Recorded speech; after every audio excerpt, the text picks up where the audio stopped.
अब जो अगला सवाल है वो परिवार के परिवेश को लेकर है। और मैं अपने से इस बात को शुरू करती हूँ। जब मेरा जन्म 1940 में हुआ तो मैंने घर के अंदर भगत सिंह जी के बारे में हर वक्त कोई ना कोई बात होते हुए और उनकी चर्चा होते हुए मैं सुनती रही हूँ।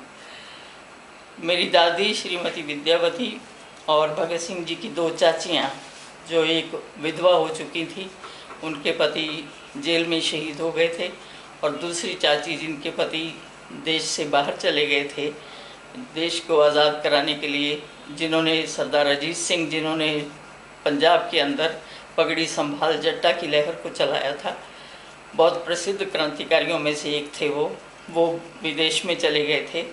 तो वो दोनों चाचियाँ भी वहीं थीं उसी घर में जब मेरा जन्म हुआ। और मैंने जो उनको देखा तो भगत सिंह जी की याद तो सबके मन में इस तरह थी कि जब मेरी दादी या दोनों चाचियाँ नाम लेना चाहती थी कुलतार सिंह या कुलबीर सिंह का, तो वो पहले जगत सिंह, भगत सिंह, कुलबीर सिंह, कुलतार सिंह, इस तरह से नाम उनकी ज़बान पर चढ़े हुए थे।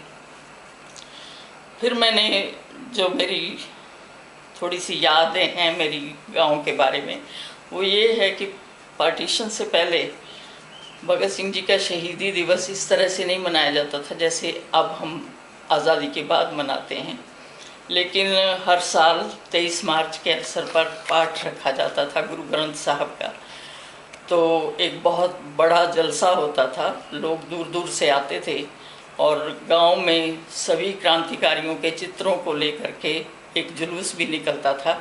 तो वो 2-3 दिन का जो मेले की तरह से होता था, तो इस तरह से वो मनाया जाता था। जब भगत सिंह का जन्म हुआ तो उससे पहले ही मेरे जो भगत सिंह जी के दादाजी थे सरदार अर्जुन सिंह, वो सिख परिवार को बिलोंग करते थे, सिख थे।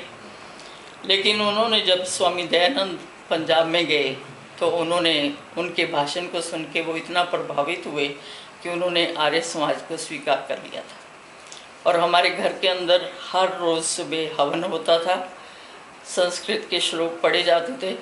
और भगत सिंह जी जब छोटी उम्र में, भगत सिंह और उनके बड़े भाई जगत सिंह, जिनका देहांत बहुत कम उम्र में हो गया था, उन दोनों का जनेऊ संस्कार किया गया था, उनको जनेऊ पहनाया गया था।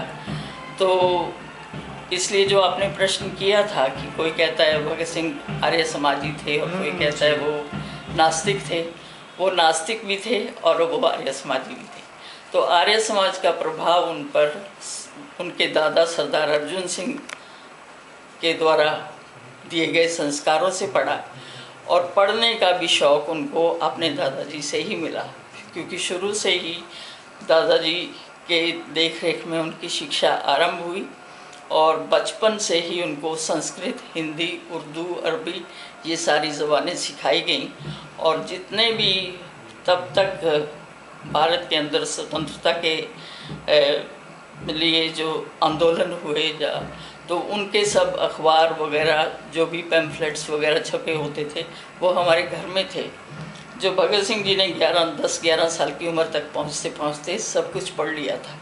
तो एक तरह से मैं ये कहूँगी कि उनको एक क्रांतिकारी बनने के या देशभक्त होने के संस्कार जो थे बचपन से ही मिले थे और अपने घर से ही मिले थे।